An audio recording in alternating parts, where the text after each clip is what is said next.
Hello everyone, welcome to the Tyrant Training podcast. This is an improv comedy podcast where each week we explore what sort of wonderful or woeful country our guest would create as its supreme ruler. I'm Kevin Ryan and I am the host of the podcast and also the sycophantic supporter of every guest, no matter how terrible their ideas are. Today's guest is host of the Young Dad podcast, Jey Young. Young Dad podcast is a podcast that delves into the nuances of modern fatherhood in an honest, fun and insightful way for any parents out there, which you can find on Apple Podcasts, Spotify and anywhere else podcasts are found, and also on YouTube at Young Dad Pod. Anyway, here is some out of context, completely insane quotes from Jey, otherwise known as King Jey of Amaizing Island. I want my own vest, like it's my king vest kind of thing. You're not here yes, to do actual work at the end of the day. No, I'm not. No, God, but no. it's like, business. We're not a business kind of thing. I'll like interact with them and like shake hands, exchange pleasantries. But you're not learning their names or anything. No, I'm God, not doing anything that drastic, no. Also, please don't forget, you can subscribe to the Tyrant Training podcast everywhere you can find podcasts. You can follow the podcast on social media at Tyrant Podcast on Twitter, YouTube, and TikTok and Instagram. And for more info, there's a website, which is tyrantandtraining.podcast page. Thank you.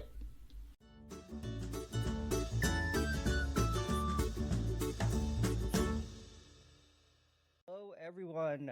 Welcome in to another episode of the Young Dad podcast. I hope you're doing well today, whether you're changing diapers, outside grilling, or mowing the lawn, or just laying on the couch letting the kids run around. Welcome in, and thanks for listening.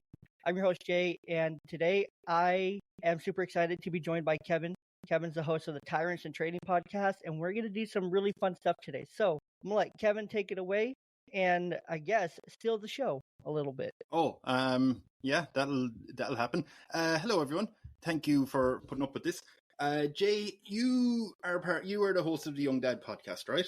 I am, yes. Yes. Do you like the power that comes with being a dad? Yes.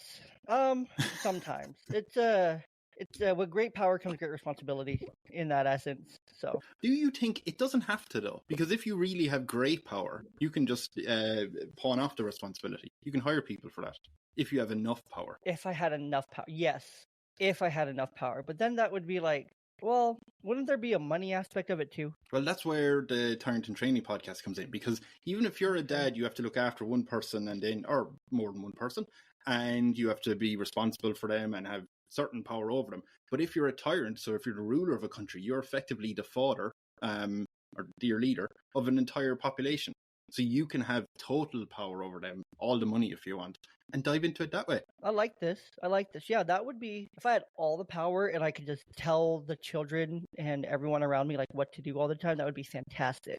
Do you think you would prefer a situation where you were the leader of a country full of adults and children, or would you prefer a Peter Pan situation where you're just in charge of children? I feel like if it was just children, it'd be a little weird, so I'll say adults and children. Yeah, accusations might flow, but no, it's fine. Okay, so what we will do on this version of your podcast is we do have to decide where you are going to set up your own country, because we don't take over a country. That's bad instincts. So where would you host your island if we were setting up one for you? Oh, somewhere in the Caribbean. Right into the heat Caribbean? Oh, down by like Trinidad and Tobago. Yeah, give me the Caribbean, somewhere down there, like Bahamas, Jamaica, somewhere. Are you not down worried there. about the weather? That's perfect. People will be so happy. I mean, It'll hurricanes be warm all the time. No? It's just a little bit of rain. It's fine. They'll create something to make it so they'll be fine. Anti-hurricane technology. Exactly, and they'll be so happy because it's warm all the time. It's sunny, the beach, coconuts. Like, it'll be a good life. When you move onto this island, now I'm going to say there's about 10 million people. Is that all right? Is that too many, or you're happy with? Sure, that's enough. That's a big island. There is plenty of room. You don't have to worry about that. But when you move on, are you taking the kids with you? Or are you saying, look, you stay here, I'm going to lead a country? No, I'll take my kids with me. They can help rule the land as well. Oh, are they young? Are they too young to be taking charge, or? Well, if I'm like the ruler, then I'll need an heir apparent.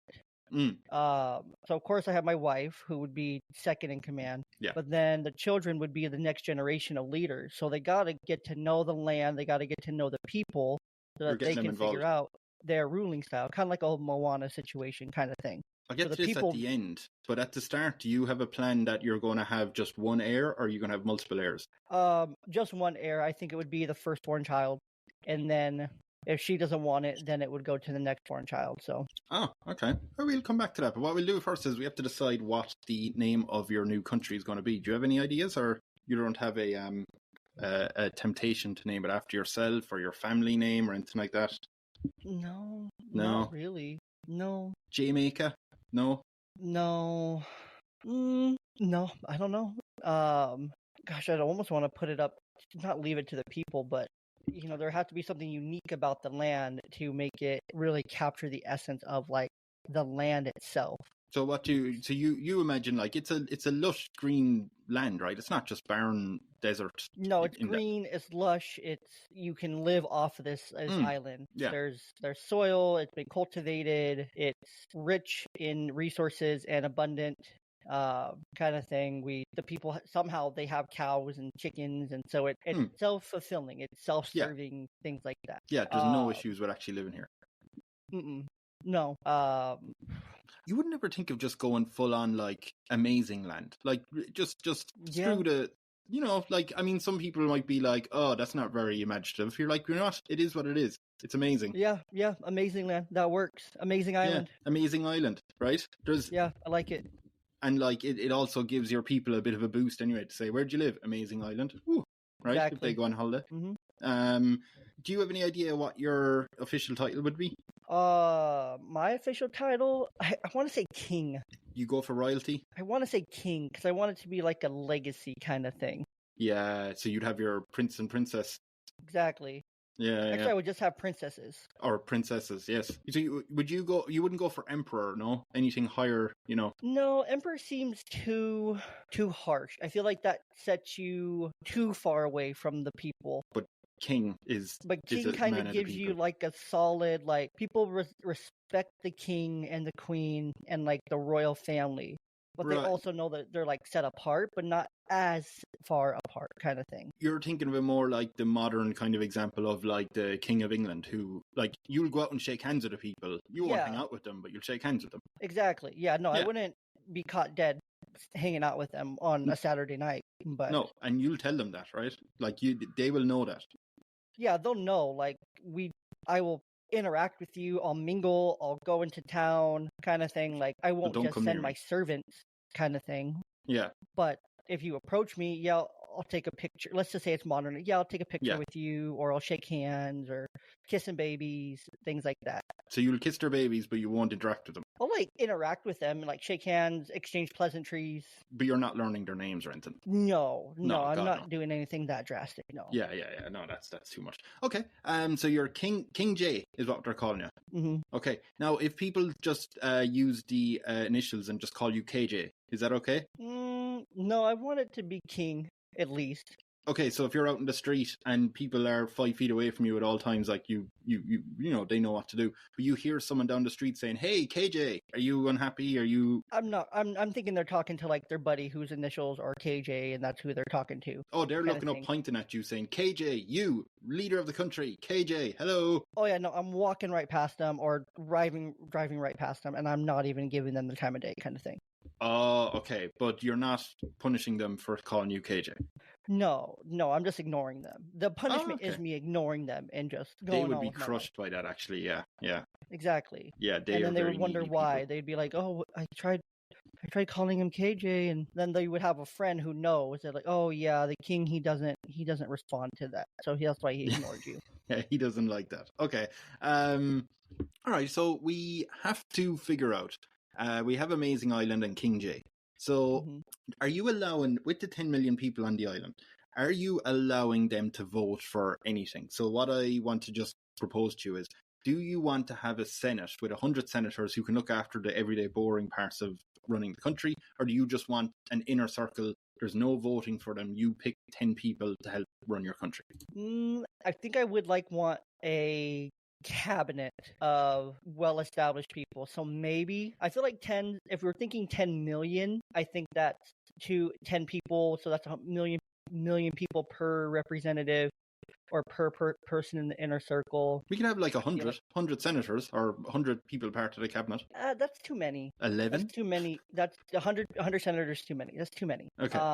But 10 doesn't feel like enough. I would want the 10, but I would want those 10 to at least have one assistant kind of thing. Yes. And I would break up their departments very intentionally. Like, one is specifically like agriculture, one is specifically like logistics, one is specifically like traffic, one is specifically for like taxes and money. So they can't do a thing elsewhere in society, we'll say. So they specifically have one, and they don't mix their jobs at all. They specifically, if they need something from one of the others, they go to that person. So they all kind of work together at the same time, but ultimately, senator or inner circle person one, they're all the same level. Of course, maybe there's an 11th person here who's no, because then I don't like that, because then that gives them like a weird power, and I want to be the final say. So I'm the final say with these. Oh 10. Yeah, you are the final say on everything, but they have to do the and I don't want to give like a senior leader person, so I don't want to do a senior. So they're all equal no matter how long they've been serving. Yes. And those people are appointed personally by me, kind of thing. So there's no voting, right? And by the way, your people are happy with that. Mm-hmm. Your people, when they come onto the island, it's not like they come onto the island and then they're told there's no voting and they get upset by that. They are fully aware. Yeah. If you decide there's no voting, that's what it is. Yeah, and these people are appointed by me, and I can fire them at any time. If I hate the job they're doing, I will kick them out, and I will replace them with someone better, maybe someone younger, maybe someone more experienced, maybe someone that maybe their assistant is doing a better job than they are, and so I just kick. So the assistant should work harder and make sure that the person above them is working worse for them to get promoted. If they want to, that would be a way to get the higher position. But it could also backfire if I can clearly see it that they're doing stuff on purpose, and they're going to be the one that I kick out. So do it behind your back. Are you a big Star Wars fan? I do enjoy some Star Wars, yes. Some Star Wars. It kind of sounds like the Sith. There can only be 2 in a department, and the assistant will kill the head of the department at some point to take over. Yeah, but if I'm going to be very involved with these people. Like, I'm going to know their day-to-days. I'm going to know their schedule. I'm going to know what they're going on. So I'm always going to know exactly what these, I guess, 20 people essentially, assistants included, I'm going to know what they're up to at all time. And they're all going to have to report to me at some part in the day. Every day? Every day I would want each group of 10 to report to me. So you are like 30 minutes kind of thing. So wait a minute, 30 minutes. So 5 hours of your day is spent every day talking to these people. Yeah, in council with them, making sure that they're doing the right things. And then essentially it would be probably an additional on top of that. So, because I mean, they got to have a work day. So I would essentially we would have an hour meeting in the mornings to kind of group together, and then they need to talk. They can talk amongst themselves and work out action items, things like that. And then they go off and work toward the rest of the day. And then probably I go and do my king stuff after that while they work. And then last 5 hours of my working day, so maybe like 12 to 5. Yeah. Kind of thing. They come in rotation of half hour. Yes. And they have the same time every day, so they know what time their time is. Yeah. And then they come in, they talk, and we say, cool, here's what I need you to do, or here's what I think you should do. And then send them back on their merry way, and then they finish out their work day from there.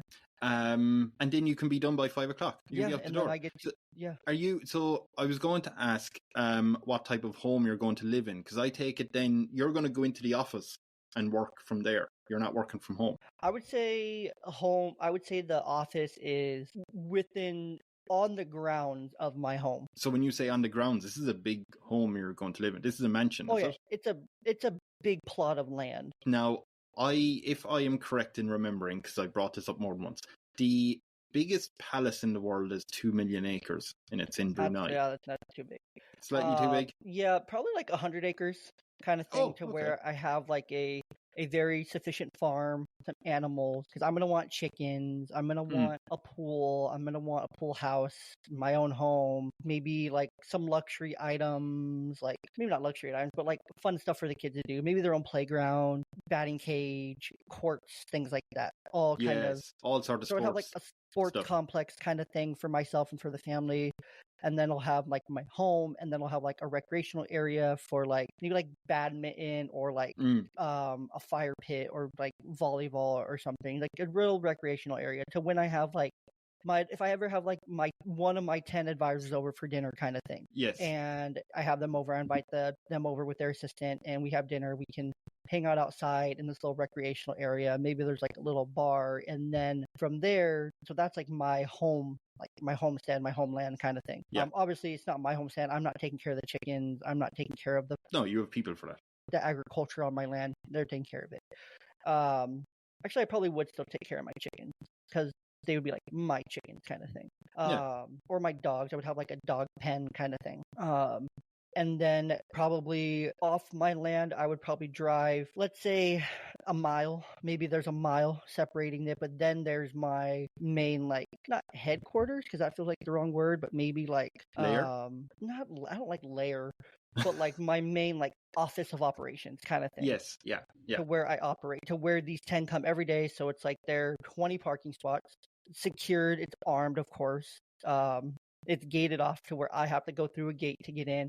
I have my own entrance off my property, and then they have their entrance off from there. So, because I always assume these 10 people, they live amongst the civilians. Yeah, I assume so. They're just civilians. So it kind of sets the stage like, okay, hey, these are just 10 normal people. Normal people can rise up and lead this island too, and maybe you'll be like the next one kind of thing. So it also gives them something to aspire to be at the same time. You're giving them an illusion of power. Yeah, I'm giving them like a purpose at the same time. So okay, so you have your office of operations that's heavily guarded, and then you have your I was going to say tunnel, but your road that leads over to your house, the Amaizing house, I imagine it would be called. Something like that? Yeah, it would be a tunnel. Let's say tunnel, because that sounds way more fun. It's a tunnel. Kind of like Batman with the tunnel out of the waterfall. Yeah, it's just a tunnel that I go underground and then get into an armored vehicle with armored guards. And you're very scared. Does that come off as being very paranoid? Because everyone likes you on the island. Yeah, but I just want to be... Well, if everyone likes me on the island, no, I still just want to be careful. But, like, I wouldn't even have it... No. You know what? No, I don't want anyone... I mean, I still use turn signals even when there's no car behind me. I mean, you just have to just be safe. I'm trying to think, do I even want to have armored guards? No, I don't think... I would say the operations is heavily guarded, but... Automated. I don't... Maybe not. Maybe because if it's just mine, obviously I'm gonna guard myself at all times.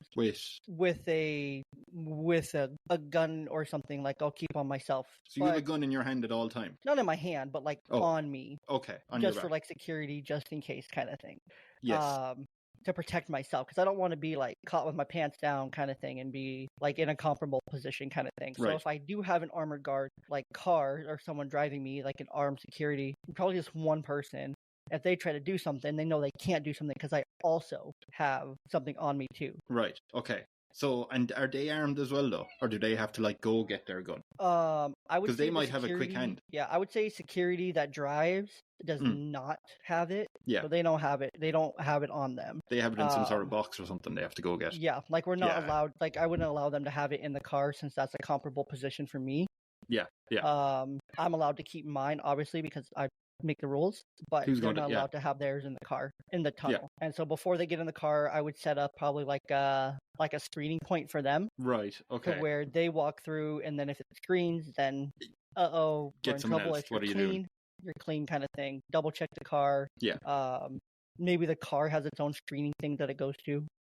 So it probably takes you about an hour before you can even get into the car. The way the setup is, the security protocols are. I would make sure that those people that are doing it are already done by the time it's ready for me to go. Right, that's fair enough. I just have to walk in and get in. So they need to arrive on time to get themselves screened and in kind of thing. So that's fair enough. So we have your country set up, and I have a cat here beside me who's very interested. But I am going to move her. Here you are. So I do have to ask, Amaizing Island. Do you know what unusual list Amaizing Island would be top of in the world? What unusual list? Unusual list. So I mean, I presume it's going to be the most safety conscious. but an unusual list. Probably if it was my island and we were on top of something, we would have the most, and this is something that I love personally, but we would have the most unique flavors of sunflower seeds. Wait, so that is close to your heart, the sunflower seeds, I take it. I love sunflower seeds. I eat sunflower seeds all the time. Ah, so you have the most flavors. Yeah, we just have like unique flavors of sunflower seeds. It's like our number one export. So wait, are these new flavors that ye have come up with? Yeah, like we created them on the island. So they're like concoctions and mixes of sunflower seeds that then we export to the rest of the world. Do you have any ideas what type? There's only 3 types of sunflower seeds. Oh no, there's many more. Oh, okay, I've got that wrong. Wikipedia, who knew, lying to me. Oh no. No, it'd be like the flavor sunflower seeds, like the ones that you get from like the gas station that are like flavored and you can pop and eat kind of thing. I do not believe I've eaten a sunflower seed, so I cannot. I am out of my depth already. But interesting. So I would have pretty common flavors, at least here in like the States, are like original, which is a salted, cracked pepper. Maybe there's a dill pickle, maybe there's a ranch, maybe there's a barbecue cheese and onion flavor. No cheese and onion, but that's what I would make. There you go. I'm on board. Yeah. And then I'd probably make like I don't know. I would just make unique ones, like different cheeses and different spices and different. So is this like 100 different flavors? Yeah, probably. Okay. Yeah. That is an unusual list. That is properly answered. I'll give you that. I do have a bad question for you though, King Jey. Your approval rating is at a very healthy 99.1%. But there is a scandal about to come out regarding King Jey, and you get to pick what the scandal is, and it's going to drop that approval rating down to 81%. 18% drop in your approval rating. You get to decide what the scandal is. So what do you think would people find out about you? Okay, so this is a light entertainment podcast, by the way. If I'm dropping about 19%, I would say that's okay. So I probably violated something. Maybe it wasn't me that violated something morally, but it was probably a moral violation, if that most people were able to more or less turn the other cheek about and be like, okay, kind of thing. But it's very easy to get those 19% back. I imagine it would be.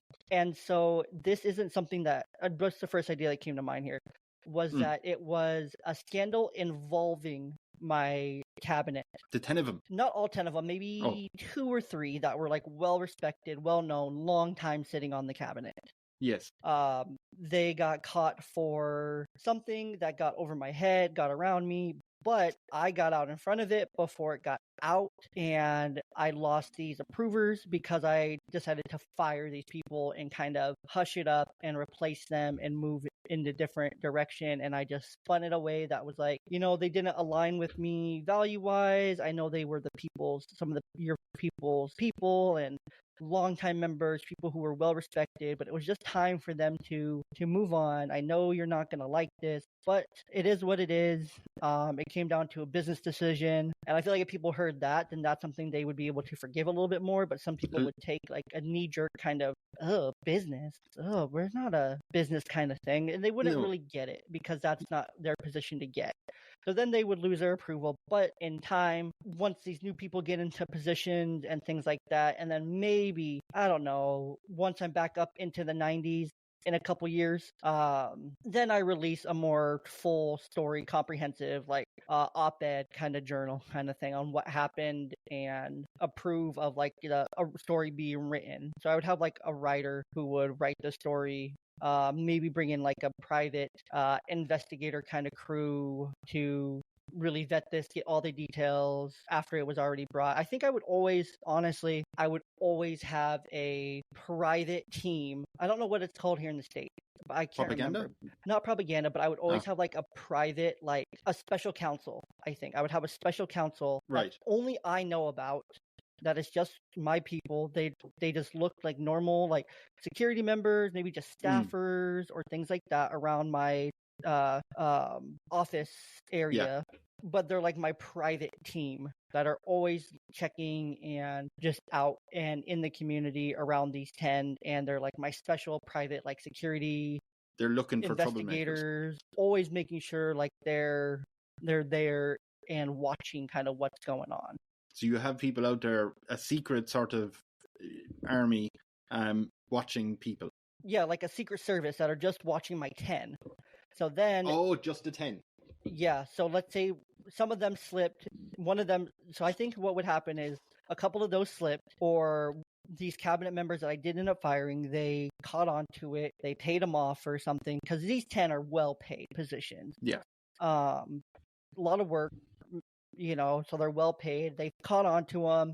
They paid them off so that they could go and get extra drunk at a bar or something like that. But then one of them had a conscience, came clean, let me know, found out what they were doing, and then it kind of all just stayed hush because I was able to keep it under wraps. So it didn't get out. And then I'm able to make that, like, you're fired, I'm sorry, we have to move on, kind of thing. And then, pay them a severance so it keeps them happy. You're paying them a good bit now because you don't want to leave them unhappy and have them go out and tell everyone. Exactly. So I'm paying them. I know what I'm doing. I'm paying them a severance. They're happy. I give them, maybe a severance, and, I give them a good recommendation for whatever they want to do next, kind of thing. I spin it to make it sound like it's really good. And then 2-3 years, I'm working with my now updated team of private investigators, and we write this story, firsthand accounts. Maybe I'll put out a documentary on TV or something about it, kind of thing. So, do you think, though, what if one of them decides, oh, wait a minute, I think I've got King Jey here, and then they come to you and say, no, it's not about the money, I don't care how much severance you give me, it's about the principle, unless you allow my son to marry the princess and then he becomes heir, the eldest princess. No, that's when what are we going to do with that person? That's when my private team, I already have a private team watching and knowing what's going on. So I already have these details. Yes.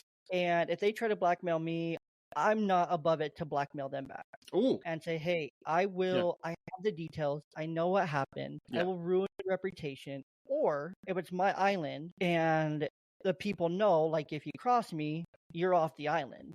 Like, it's a privilege to get to be here. Then I will, send them off the island, just into the sunset, kind of thing. And then he say, oh, but if you take me off the island, then your approval rating will go down 3 times as much, because, as you know, you might have all the facts, but a lie goes around the world twice as fast as the truth can catch up, or some bullshit like that. So as long as I get my story out there first, you've had which wouldn't be possible, because I will have my private team always working, always have the story ready for when I want you to release it. So I can be like, okay, press enter, and then bam, release it. It's out there. I'm like, well, that sucks. It's already out. Oh, all right then. I'll take the severance, is what he'd say then. Yeah, and the 80% is gonna take it. Maybe it's at that point he comes back, okay, well, cool. Then that story's already out. And I hope you enjoy your severance and you enjoy what's gonna happen to your reputation after this. So. Oh, but he's allowed to work on the island. Yeah, he can still work, but people probably won't hire him. He'll probably end up wanting to leave. So I would if he came at me like that, I'd be like, okay, I'd probably look at my phone and be like, hold on, give me 1 second. Yeah. Text whoever I need to text and say, run the story. Story runs. It's like, okay, well, the story's public now.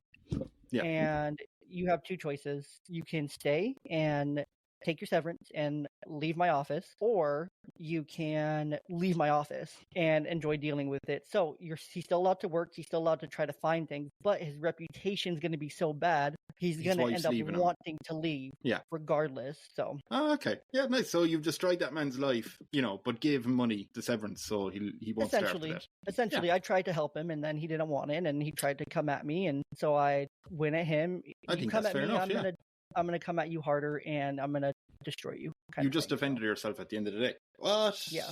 I do have to ask, what seemingly mundane thing is banned on Amaizing Island? Seemingly mundane. Seemingly mundane. I feel like mundane's needed. There has to be something that's mundane that's not needed. Is there anything that you have a pet peeve about that you decide we don't need that? Because I'm going to assume, like, animal cruelty is illegal. Stuff like that.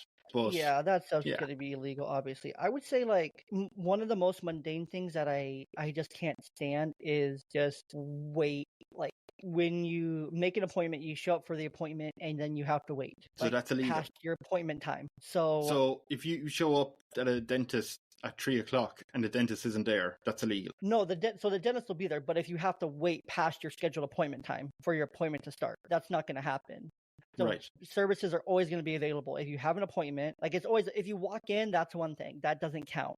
If you walk in kind of off the street last minute, Oh, yeah, you yeah. didn't make an appointment, it's Mm. not going to apply to you. But if you make an appointment and you show up to take your kid to the doctor or something, then your appointment at 3:00, your appointment starts. You are called at 2:59 or 3:00.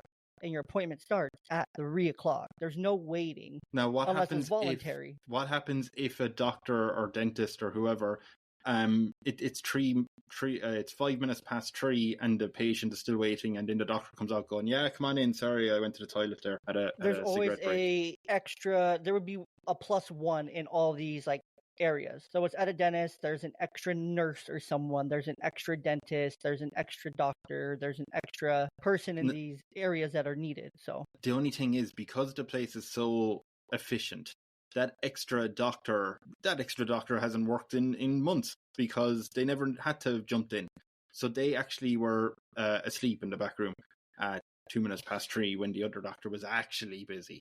So they missed. They're fired. Well, they are fired. It's not necessarily the doctor appointment. It's like the pre-stuff for the doctor appointment. Maybe it's a nurse pulling them back from the appointment or something. So the appointments always start on time. If there's not, then they can file maybe a grievance. Maybe there's I would say every business, every one of those appointment kind of places needs to have some kind of policy in place of their own to ensure. And then one of my 10 people is like kind of the Better Business Bureau and has to go and regulate those kind of things. So, but I mean, what sort of punishment are we looking at someone who fails this?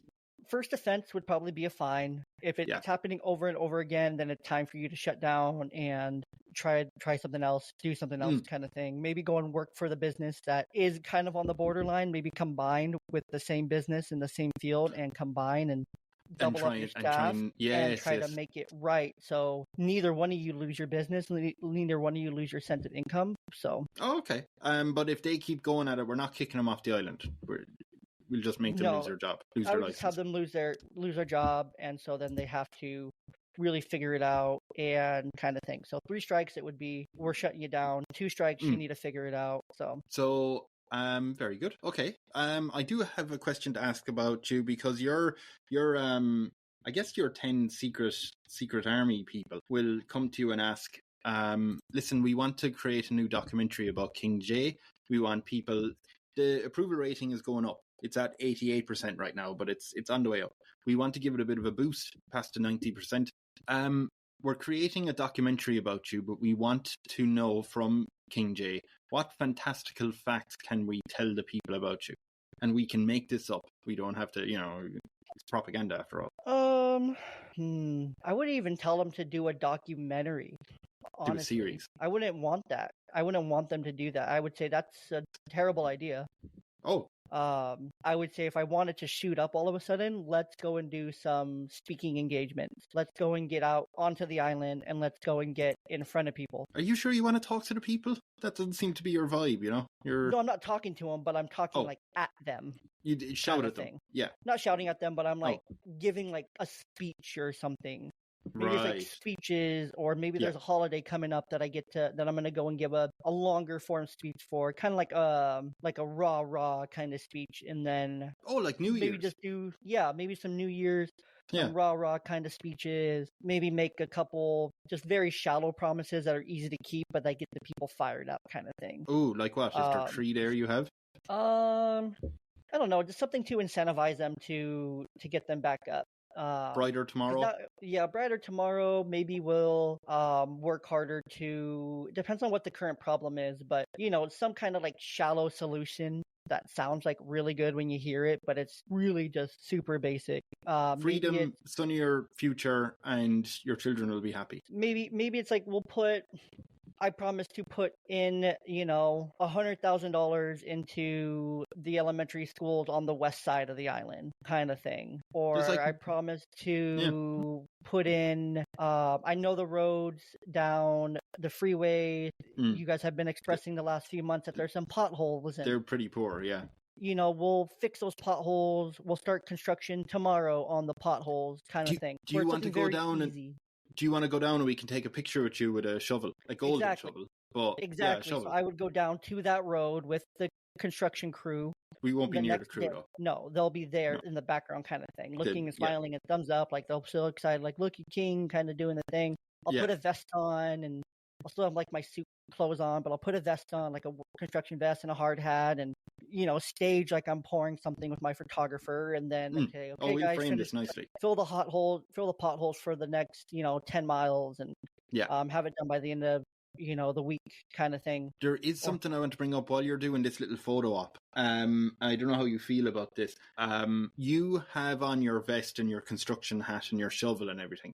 Now, we just bought them and they're very new and very clean. People will probably naturally assume King Jey hasn't done anything here. They are all too clean and nice and perfect. Do you want us to grubby them up a bit, or do you want to do any actual work, or do you want to just, no, the picture is fine. No need for you to get messy. Well, I think the people will know, like, I'm going to want clean things. Like, I don't want to put on like a dirty vest or someone else's vest. Like, I want my own vest. Like, it's my king vest kind of thing. You're not like, here to do actual work at the end of the day. No, I'm not. No, God, but no. It's like, sure, I'll look like I'm pouring a bucket of whatever in, kind of thing. No, don't muck me up, but like, I'll make it look like, okay, maybe I actually have some dirt on that shovel. Maybe I'm actually shoveling a couple things of dirt, kind of thing. I'm not breaking a sweat. I'm doing something very minor. We can Photoshop it actually later. It's much better, right? You don't need to. No. This is only for the poor people. The people won't care about that. They'll know, like, oh, look, King's out there at least. Like, he's out there with the crew, and at least he's out there with the camera. Yeah, maybe I talk to my advisor who's there with his people, so I talk to him to talk to his people, kind of thing, and maybe I shake some hands or something like that. So, do you want any video clip of you talking to any of the construction crew? No video clips. Just get some pictures of me shaking hands and exchanging greetings, and we'll make sure they wash their hands though and everything, because we don't want. Yeah. Do you know? Away from this for a second, I saw recently. Do you know Donald Trump's son, the Junior? Yes. Yeah, there was a clip. There was a picture of him, and it's an old picture where he had gone big game hunting. That's where they go out to usually Africa and shoot whatever elephants animal. And everything. Yeah. And there was a picture of him holding up an elephant's tail. I don't know if you saw this. Mm-mm. No, all right. And a lot of people obviously were like, "That's disgusting. I hate that guy. How could you do that to an elephant?" Blah blah blah. And it always happens. But the thing I found interesting was, if you look at the knife that he has, because he has his knife and he has his tail, and he's like, I'm a big boy, but the knife is very clean, and I'm like, I don't know how it makes it worse, but he didn't do that. Like, the knife he has in his hand did not cut that tail, so he stood there while someone else did it and then handed him that tail, and he went, ooh, picture. And it's like, it's a bit sad. I was just reminded of that when you had the nice shovel. Okay, so we have your nice photo op done. I think that's very good. That'll do very well. Since it's your birthday is going to come up, what celebrations? I presume one of your cabinet members is going to be kind of in charge of this celebratorial stuff. What do the people want to do something for you? There's a lot of money in the country. So what can we do to celebrate your birthday? I would say, okay, what's my approval rating at now? Am I back in the high 90s? Oh, it's in 93%. Okay. I would say let's put you guys, all this money that you guys have to celebrate me, put it into each other. Go and spend extra at a local business. Go and spend extra with each other. Go and put your money back into the economy and help out your neighbor, kind of thing. So they flood the banks, take all their money out of the banks. It's a rush on the banks. Take it out and spend it frivolously on any random shit. No, I wouldn't say to run on the banks and spend it all. I would say take out, go and that thing you really want. If it's an extra $100 and you have the $100, go and buy the thing that's the extra $100. Consume is what your message is. Yeah, consume a little more. Yeah, please be mindful about your consumption, but consume a little more. Go out to the restaurant maybe 2 times today. Go out to 2 dinners? Not 2 dinners. Maybe go out for lunch and for dinner. Oh, right. Okay. Yeah, that makes sense. Maybe get an extra. Maybe get a dessert. And, indulge a tiny bit more today, kind of thing. Yeah. Okay. Yeah, that's nice. That's an easy message. And I assume after a couple of years, it'll kind of be instilled in them to, this is like, what do you call in America? Black Friday? Kind of, yeah. Yeah, just like, I'm going to look and see what I can buy. Okay. There is a knock on your, there's a knock on your door. Knock, knock, knock, knock, knock, Okay. knock, knock, Enter. knock. Oh, hello. It's Paul, who is your finance cabinet member. Okay. I'm just here for the weekly meeting. Hello, King Jey. Hello, Paul. Hi there. I do have some good news, as you said. The celebrations are happening, and we have a lot of money we're in the country, in Amaizing Island. We have 40 billion as a surplus. The approval rating has gone up to 98.9%, practically where it was. We're just wondering, the people are just wondering, they would love to build you a monument. They would love to build you something majestic, like a wonder of the world, something that is dedicated, or maybe it's in your image, but they have no idea. They're not creative people. What can they build you? Let's build.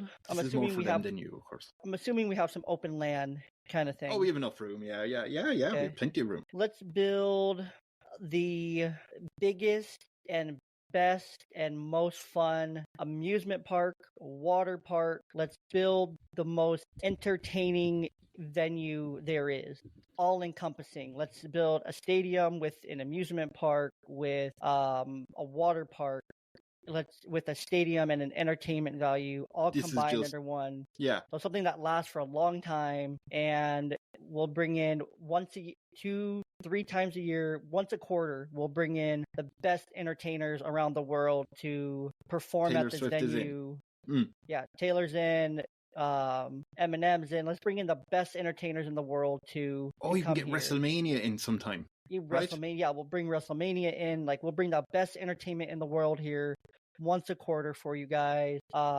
Tourists will pay. Once a quarter. Tourists will pay a premium to come here. Yeah. Locals, you guys will pay a discounted local rate to go and enjoy this. To the amusement park and the water park, there will be a local option for you guys to go and enjoy it on a regular basis, kind of thing. So pretty nice. Do you know what the largest amusement park in the world is in real life? It has to be one of the Disney parks, right? It is the Magic Kingdom Park, Disney's flagship resort. Yeah, because that's the biggest Disneyland in the world. Which is the biggest? The largest indoor theme park is Warner Brothers Abu Dhabi. That is 1.6 million square feet. Yeah, easy. Let's triple it. Make it better. Sorry. So, hold on a minute. So you're going for 4.8. God, where are we? Jesus, that's a massive jump. Yeah, let's make it big. Make it big. Make it the best. Biggest roller coasters. 4.8 million square feet. Yeah, make it huge. Make it so big. We have the room. We have the space. We have the money. We have the resources. I have to find out what would be that size. That would be, and you probably have to take all the Disneys combined, plus the Six Flags, plus these other resorts and things like that, and put them all into one. That's about 70 football fields combined. Maybe that's a little too big. That's a little extreme.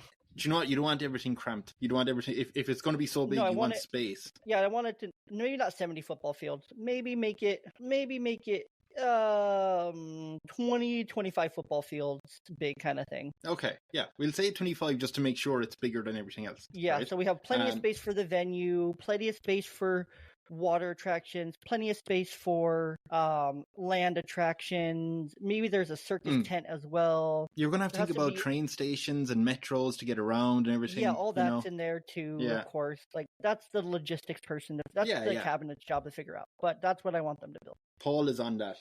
Paul is going to say, look, it'll cost a bit, to be honest. This is going to make so much money because Disneyland, the Magic Kingdom, had 21 million visitors last year. So, I mean, this is going to get in.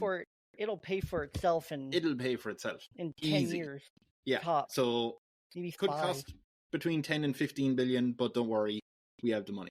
So if it's only 10 to 15 billion and it makes people happy and it's making money, creating jobs, and it's easy money. Easy money. There is a bit of bad news as Paul goes off to organize that. Don't quite know how to say this, and look, don't worry. You're not in any danger, but there was a coup attempt. A lot of the assistants decided, well, why didn't we just take over the country? They were plotting to catch you while you were in your armored car, but we stopped them. So now that they are in jail, what do you want us to do with them? Well, first, publish the story. to ruin their reputations. The rep is done for. Yeah. So publish the stories, let the people know. You guys are going to have a little bit more responsibility while we navigate this on the short term and the interim. And we decide if you guys feel like assistants are still needed and beneficial to your position. And with these assistants who created the coup, or who did the coup, let's obviously keep them in jail, keep them locked up, put them in maximum security. Yeah. Their life's over pretty much. Don't kill them. Just let them kind of spend the rest of their days starving in their, not enjoying life. So what about their families and everything? Because they have a lot of children who are looking for revenge. Oh, well, I think this would be, obviously, I think I would have my PR cabinet go and meet with these families. Let them know, hey, this is what they attempted. This is why they're there. I understand you're angry and you're frustrated and whatnot, but don't worry. We're gonna, because it wasn't the kids' fault and the family's fault that they did this. I think we take care of those families. And can they see their husbands and dads and wives and they can video chat with them once a week? But can they see them as the children grow up and need a hug off their beloved mother or father who's in jail? They can see them through a screen once a week. But they can't hug them or have any human physical contact? Maybe once a year on special occasion. Oh, like on their birthday? On a birthday or something, maybe once a year kind of thing. So. Oh, okay, yeah. Now, the families have been kind of noting... It's been noted around town that they are walking around not very appreciative of King Jey. They keep saying that you're bribing them with this nice act. I would say that I would hope that they try to move on with their lives, that they refine love and they refine They said life. You're pressuring them to find love. Probably what they need. They need the distraction kind of thing. Right, but you're okay with them going around town holding a grudge? Yeah, there's always going to be people who have those grudges kind of thing. Your approval rating went down 89 to 89%. Just it's going to look worse on me if I take them off or get rid of them. Yeah. If I'm providing all the resources for them, people will catch on and be like, well, your life's really not that bad. Stop complaining. Like, stop complaining. Like, why they're there. You know what happened. King Jey's still taking care of you while you get life sorted and figure out. Your kids are still taken care of. Like, he's a kind, generous. That's where my private team comes in, and they're kind of out there in the streets. They're kind of the public truth. They're like, hey, it's okay. He's still good. He's taking care of them. Like, there's nothing, like, he's still a good, generous king. Do you know what? A lot of people have heard that and they are siding with you, but then they are also kind of wondering, why is King Jey letting these families go around talking crap about him? What's that about? So they're like, God, I wish he was a bit more, we need a strong man in there to tell him, shut up, or you're done for. He's just letting people go around talk bad about him. Okay, but I think we have to, if they're going to keep doing that and it's making things worse and it's ruining my approval rating, my reputation, I think those people come in on an individual basis, and I feel like it's too harsh to throw them also in jail. You could throw them into a nice house, but they're just not allowed to leave. Yeah, could put them in their own contained quarters. Yeah. That would probably be best. Yeah, let's throw them into their own contained quarters, kind of keep them away from public eye, and then... They're just not allowed to leave, but it's fine. Maybe you can throw them like a small basketball court or something.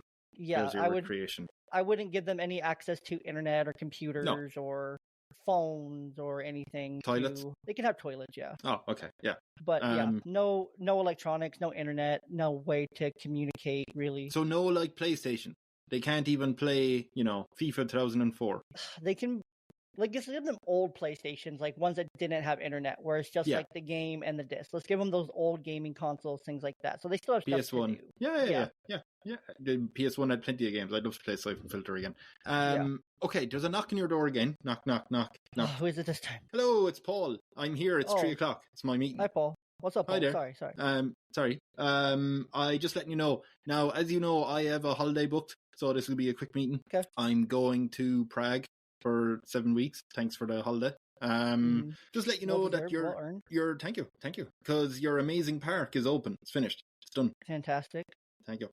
People are starting to come in now. It did cost 15 billion. Okay. But it is what it is. Now I did check. It turns out there was a minus sign actually in front of the 40 billion on the budget. So we were actually in debt by minus 40 billion. So now we're in debt by minus 55. The International Monetary Fund is just has emailed you there. I sent it on to you. They're looking to figure out, how are you going to make money because you're broke. Now I'll leave that to you because I don't want to keep you. I'm going to go on holiday. The plane has taken off in 20 minutes, and as you know, they don't wait for anyone. They're on time. So bye. Paul is going to walk away. Yeah, Paul, I'm gonna need you to stay a week. What? Why? I'm gonna need you to stay a week. That's a pretty huge mistake on not noticing a minus sign. That's quite crucial. So. Well, I mean, I thought that was a smudge. It's a smudge cost us $40 billion. Well, it's like 80 because it actually went from 40 down to minus 40, so there's like an $80 billion swing. But yeah, no, I get Jay. Yeah, there's a smudge there. So I'm gonna need you to stay a week and help sort this out. I'll rebook your holiday for next week. Okay. So, but you have a week to work on this and to figure this out. You need to do whatever it takes to help figure this out. Okay. And I need you to go get all other 10 cabinet members right now. Yes. And then meet me in the conference room, and we're gonna work until we come up with a good amount of solution. This takes all night. Tell one of my assistants to order food, coffee, drinks, get it all in, because we're going to be together for a long time. So okay, but tell everyone to bring a change of clothes. Why? Because we're probably going to go until tomorrow. So all right, yes.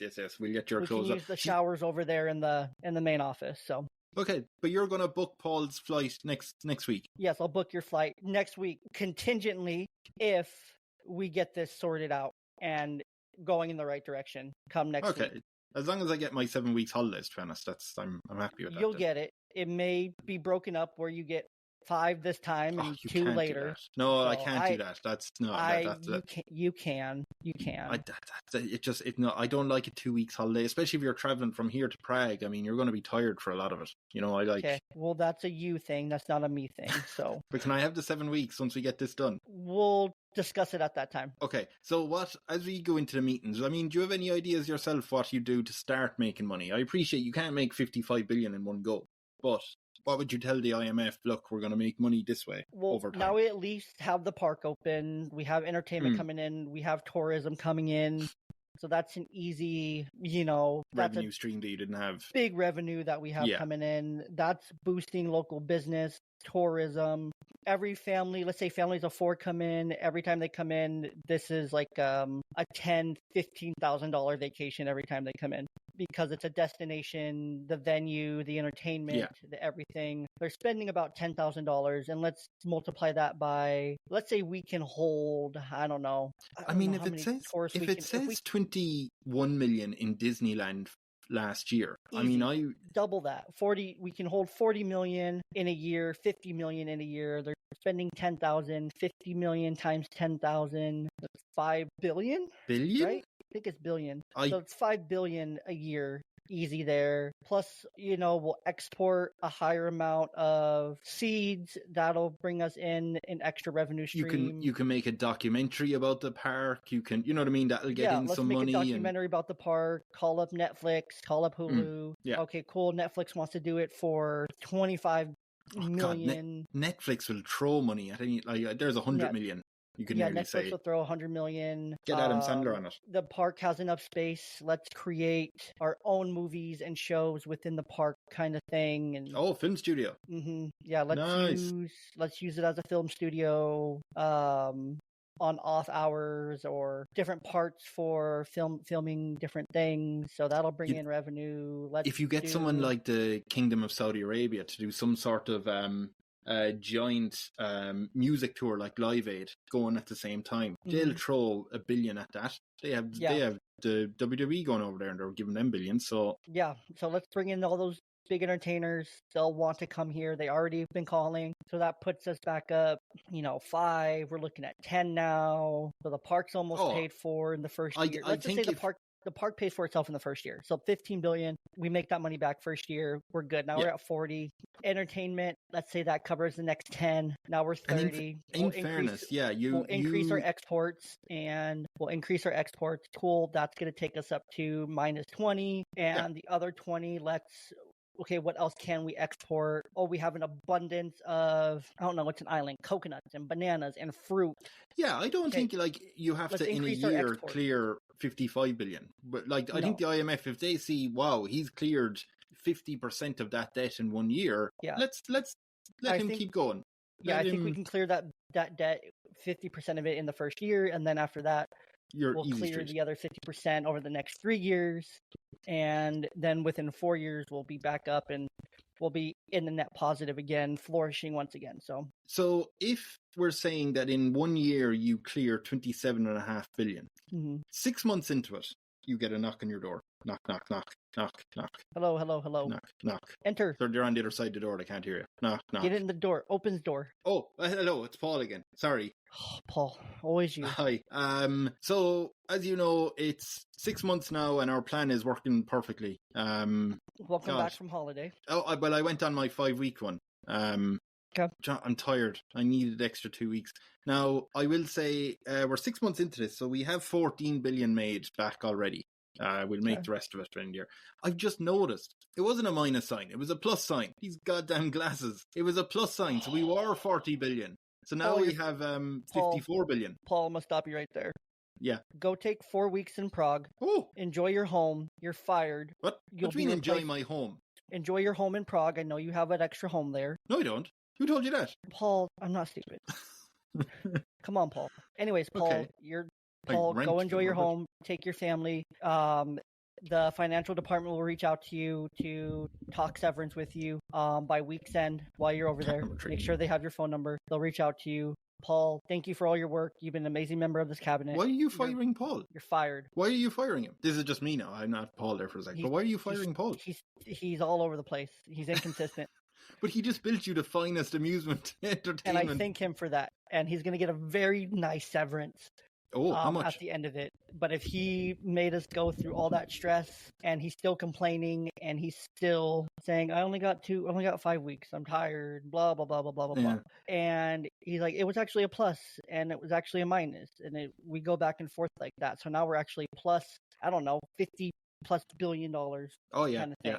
Great. Paul's still fired because of the stress and the inconsistency that he's displaying. It's time for Paul to go. Time for Paul to move on. And Paul, please also with your severance, please also give me 3 recommendations of who you feel could do your job at the same level as you, as well as part of this. That's just a typical severance, as you know, to recommend your heir. So would you take up his ideas, like for who should take over? I would consider them. Yeah. Well, he wrote down John 3 times. Well, then Paul's an idiot.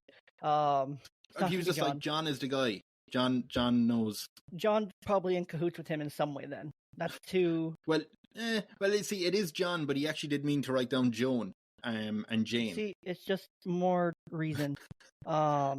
Kind of thing. No, I think at that point, if he writes out the same name, even though he's not doing it, he's probably senile. It was probably time for him to go anyway. A bit old. I'll probably ask because at this point, it's probably been many years. The princesses are old enough to start appointing cabinet members and to start making those choices. So I would let the princesses start making those decisions more and more at this point. It's probably been 10+ years at this point. Yeah. They're adults. I'm going to start letting them make some of these decisions. So, can I just say, so Paul and his lovely wife are leaving for Prague, as you said. He has been let go of services. He's got his severance package. All that has been gone through payroll and everything like that, and he's out the door. You're going to shake hands with him, wish him good luck. He's going to wish you good luck, and off you go, right? Yeah, it's amicable. Okay. Amicable. Yeah. Just so you know, I mean, Paul was part of the finance team. He accidentally, and I do stress it was an accident, but he accidentally gave himself 200 million instead of 2 million. But, you know, he's happy. He's in Prague. you're happy too, right? Well, we still control his bank account. So if the rest of the finance team, the Can auditors, you whatnot, still notice control his that, bank account if he's opened one up in Prague? it's my Well, he island. actually The money's still from my island. no, but he moved it over to his new, because he's leaving the island, so he moves it over to Prague. He actually accidentally opened up a bank account in Paris, but anyway, he's in Prague with a bank account in Paris with 200 million. My bank, I will personally call the bank and say, hey, in Paris, he embezzled an extra $198 million. I know he's moved it over there. Send it back. I would go and talk to their president, whoever. Hey, Paul, he's an idiot. Send the money back. King would be okay. They'll go into his bank account. They'll transfer it back. Paul will be like, why do I only have $2 million? Yeah. And Paul will figure it out later, kind of thing. So you don't like Paul, do you? Well, not when he's an incompetent idiot after all this. Okay. He can't even open a door anymore. Okay.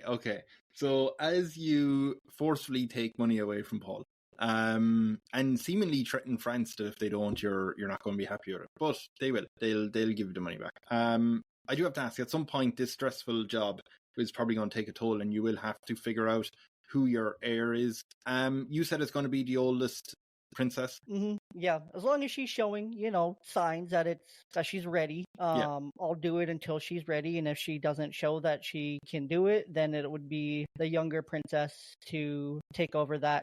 I would say that they would need to be, probably married to be in that, have the proper financial agreements and whatnot.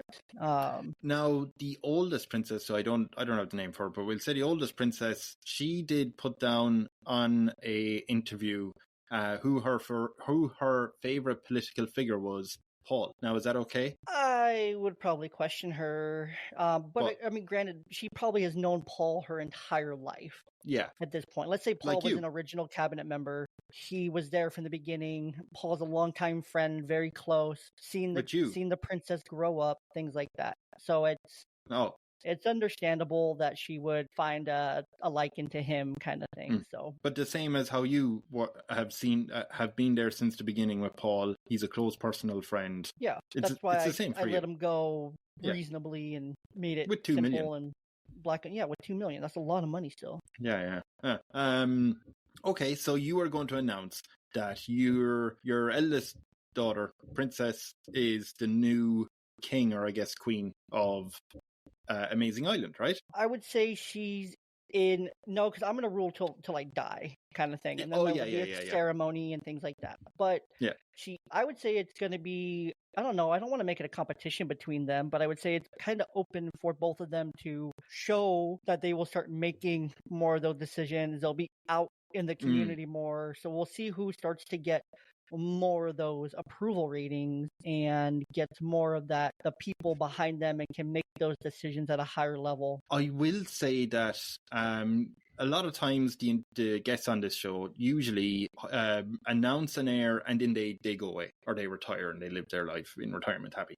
But since you said that you are going to rule until you pass, just to let you know, when you pass, of course, Paul will be there at your funeral and he will insist on giving a eulogy. And he will unless Paul's already passed, unless I outlive him. I hope I outlive Paul. He's very healthy. Dang it. Yeah, but he will call you King Ray a lot. He's getting older too. It's it's fine. You're fine with that. We're just gonna let that one go. Everyone's gonna kind of laugh it off and like, that's just classic Paul. Yeah. That's just Paul. The people will know, Paul, he's a little off. Yeah. Paul is actually going to be named the heir after the next heir. Oh gosh. Yes, that is your journey through Amaizing Island and being the king of your own country. Do you regret bringing Paul along? Do you regret some of your choices? No, I think Paul was a instrumental piece for a long time until he wasn't. And the princesses will know how to handle Paul. Yeah. And the media and the PR teams will know how to handle what Paul says. I imagine the princesses dealt with many a night that their father, King Jey, ranted about Paul's incompetence / brilliance. Yeah. Works. So no. We'll dedicate a roller coaster to him in the park or something. I don't know. Oh, one that is a bit dodgy. Usually for the Tyrant and Training podcast, Jay, I usually end it. I usually have an outro where I ask the guest, King Jey in this instance, Your final words. What would your final words be? Maybe of advice or warning to the people? Like on my deathbed? I guess it is, yeah. Okay. Or the final words to the people. Final words to the people, work hard and be nice to people. Or else that's a warning, is it? Yeah, it's like a warning and it's like a double-edged warning and motivation. Like work hard, be nice to people, and just keep the spirit of Amazing Island alive and well. Your new queen will be fantastic. She is fantastic. You've seen her grow since she was a small child into your queen. She is more than ready. She has my full confidence. So just really giving that confidence kind of thing. Yeah. You've seen her rule mostly for the last 10 years now. Yeah, you were doing making this. Majority of the decisions. She has a full cabinet of her own choosing now, and she fully is in control. Her economy's never been better. She's young, she's bright, she's smart, she's driven. The prince and the princess of hers are getting well trained, well educated as well, with big ideas as well. So the line is strong. The line is continuing. And so Amazing Island is in good hands for generations to come. When you mentioned the spirit of Amazing Island, were you talking about yourself when you pass away? Are you going to haunt the island? I wouldn't say I'll haunt the island, but I'll be around. Right, yeah. So you will be watching people. Yeah. Oh, okay. Right, yeah. That's the end of the Tyrant and Training podcast version of Young Dad podcast, I guess. I love it. And that was a journey, Kevin. That was awesome. That was a beautiful journey. True. That was fun. That was a lot of fun. Approval ratings. Yeah, but I never got below 80%, which is impressive. No, people do. That does actually happen.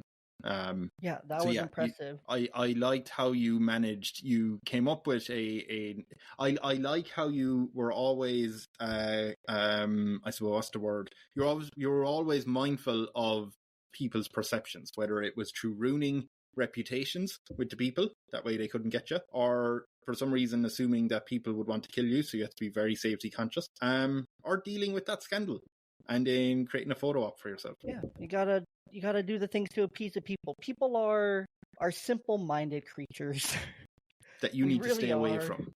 Yeah, we really are simple-minded. We're very easily pleased. We see an image, it can be spun a certain way. As long as it's spun the right way, it's amazing. So thank you guys for tuning in. Thank you guys for being a part of the Young Dad /Times, the mix and mash with the Tyrants in Training podcast today. Kevin, it's been super fun. It's been enjoyable, to say the least. It was a lot of fun being the ruler of Amazing Island, and the king. But I will only be referred to as king. I will not be referred to as KJ. No. And with that, make sure you go and like and follow and subscribe and do all the things for both the Tyrants in Training podcast, which is available everywhere you get your podcast. And also at the same time, if you liked our little collab here, let me know in the comments, in the Q&As, and in the comments on whatever platform you're listening to, who we should do this kind of thing with again in the future. I would love ideas, love suggestions on what we're supposed to do. And of course, make sure you show the love for the podcast by leaving reviews, leaving 5 stars, liking, subscribing, doing all the things on whatever platform you're listening on. And I guess we'll both see you next time on either the Young Dad podcast or the Tyrants in Training podcast. Sure. Yeah. Thank you very much for chatting with me, Jay. And thanks for everyone who's watching and listening. Sure.